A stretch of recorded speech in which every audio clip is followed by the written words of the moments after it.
अरे राजा जी खजनवा दे दो, रानी जी गहनवा दे दो। राजा जी खजनवा दे दो, रानी जी गहनवा दे दो। राजा जी खजनवा दे दो, रानी जी गहनवा दे दो। बाजी नाम जीरा ऐसे हीरा रतनवा दे दो। राजा जी खजनवा दे दो, रानी जी गहनवा दे दो। राजा जी खजनवा दे दो, रानी जी गहनवा दे दो।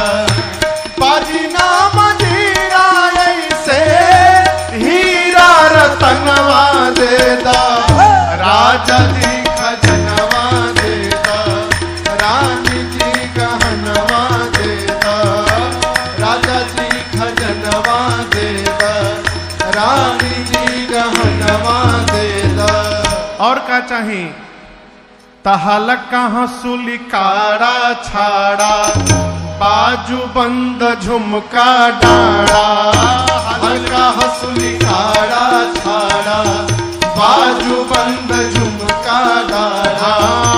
हल्का हंसुली काड़ा छाड़ा, बाजू बंद झुमका डाड़ा। हल्का हंसुली काड़ा छाड़ा, बाजू बंद झुमका डाड़ा। इहे और बनवा अपना करके रनवा दे दो। राजा जी खजनवा दे दो, रानी जी गहनवा दे दो। राजा जी खजनवा दे दो, रानी जी गहनवा दे दो। इहे यार मनवा अपना करके रनवा दे दो। राजा जी खजनवा दे दो, रानी जी गहनवा दे दो। राजा जी खजनवा दे दो, रानी जी गहनवा दे दो। और का चाहिए? पाँव के पैजनिया दे दो, कमर कर धनिया दे दो।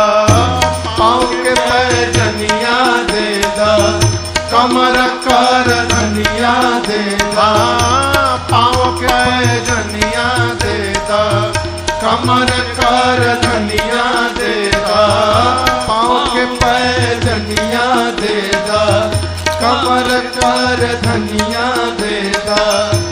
इहे बापी चरवा अपनी करके कंगनवा दे दो।